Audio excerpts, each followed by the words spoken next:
breaking news related to the impeachment investigation of President Trump. The President of the United States did, in fact, speak with the President of Ukraine and make a direct pitch for the President of the Ukraine to investigate Joe Biden. President Trump Not guilty of charge of the second article of impeachment. When Robert Mueller was appointed special counsel, Trump said to his associates, "This is the end of my presidency. I am F." And he cursed about it. The reality was it was not the end of his presidency because he had Fox.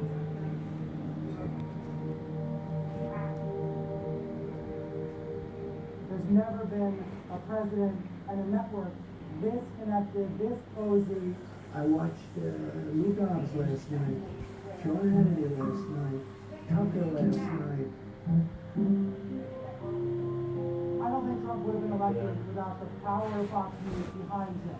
Trump's weekly phone calls to Fox and Friends, the Fox News morning show, is calling it once a week for 4 years, getting to know the viewers, getting to know what they cared about. He was learning how to be the Fox News president. And I think that was critical for him. Let's go to the second floor of the White House, and joining us right now is Donald Trump, President of the United States. I think Trump takes his cues from Fox more than Fox takes its cues from Trump. If something pops up on Fox and Friends in the morning, which he watches regularly, we'll often see tweets of his echoing things that have been brought up on that program. And making Fox's priorities his priorities. I think Trump's bottom line about immigration is clearly coming from Fox. His voter fraud lies are clearly coming from Fox. There are a lot of hirings and firings that have happened thanks to commentary on Fox.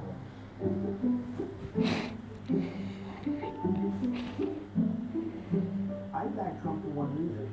He's still the best instrument we've got for populism and allowing the little guy to have a shot.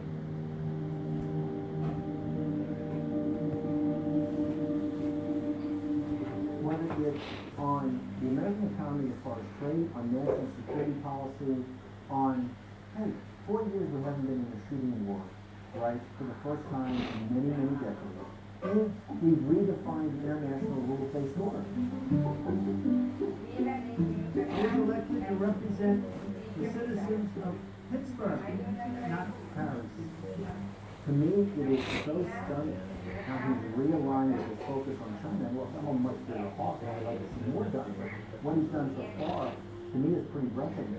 He realized that the Chinese had been exploiting and taking advantage of the American economy and our trade imbalances for decades, and so he stood up to the Chinese. He used a trade war with China to force a negotiation. So I think I'm happy that he did that because this was the last time an American president or any leader in the world would have the opportunity or the ability, I think, to stand up to the Chinese. In 5 or 10 years, it will be too late.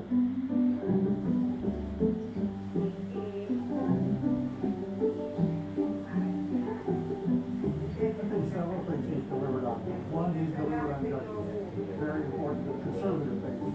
He's delivered on an America First foreign policy president with a much tougher line on trade. You can't say at this point that has produced remarkable results, but nonetheless he's taken a different approach on rhetoric. Yes, very much so. On immigration, he has continued to take a very hard line on immigration. People can argue about whether he's delivered on building the wall, and certainly Mexico has not paid for it, as he has promised, but nonetheless, he's done that. President Trump is getting ready to sign his first major piece of legislation, a sweeping overhaul of the tax system. It's the largest tax cut in the history of our country. I don't think that tax cut did deliver for his voters. That tax cut delivered much more for those who are wealthier, as we know. But I think even though you can't look at sort of specific deliverables, Donald Trump speaks the language of those voters.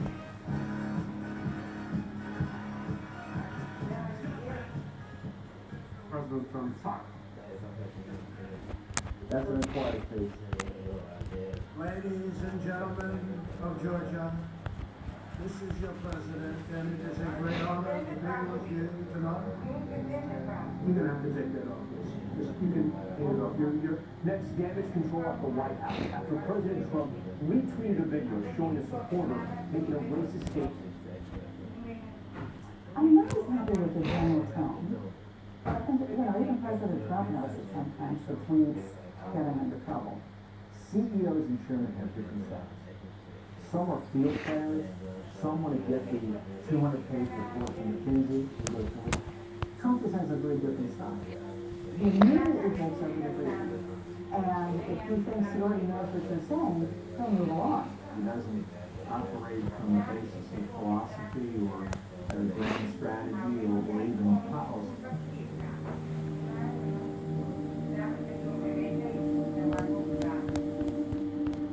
U.S. President Donald Trump has fired National Security Advisor John Bolton. Trump says he disagreed with many of Bolton's opinions and advice. His decisions are episodic, ad hoc, unconnected, like an archipelago of dots.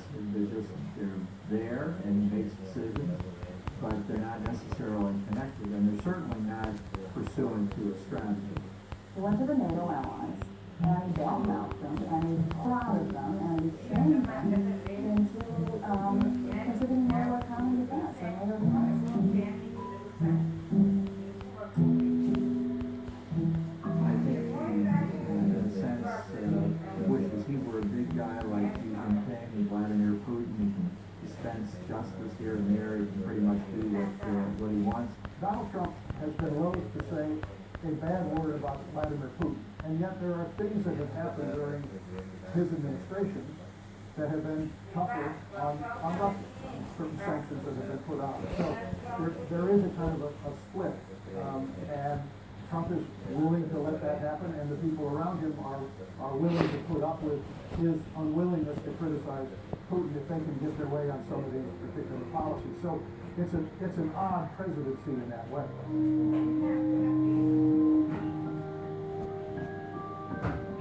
You turn on CNN, it's all they come with. COVID, pandemic, COVID. You know why they're trying to talk everybody out of voting? People aren't buying CNN without masks. They're not buying it.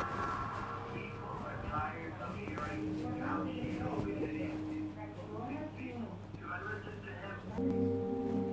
When it comes to AIDS, President Clinton provided very strong leadership. Tony Fauci was in the lead, the same Dr. Fauci that now represents public health in this country. And once we got the treatment, we saved millions of lives around the world. The president doesn't believe the science, wants this disease just to go away, and from the beginning pretended it's not here. And as a result, literally hundreds of thousands of people have gotten sick, and 200,000 people have passed away. I wanted to always play it down. I still like playing it down because I don't want to create a panic. He was doing what I think the leader should do, is not cause panic. It's mass hysteria. They've caused mass hysteria. It's very easy. Hey, I'm a pro. It's very easy to cause hysteria among people. It's not the prudent thing to do. I weep for those families because without leadership, more people are going to die. Don't let it dominate. Don't let it take over your lives. Don't let that happen.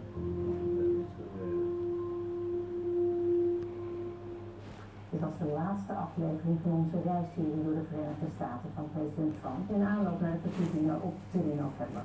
Alle afleveringen van de serie zijn ook te zien op onze site nieuwsuur.nl. Kijk nog even naar morgen. Nou, de Spaanse regering komt bij elkaar om te bespreken of de noodtoestand moet worden uitgeroepen om strengere coronabeperkingen op te leggen. En in Syrië is er een referendum over een nieuwe grondwet die de oude grondwet uit de tijd van dictator Pinochet moet vervangen. Het weer, vannacht is het bewolkt,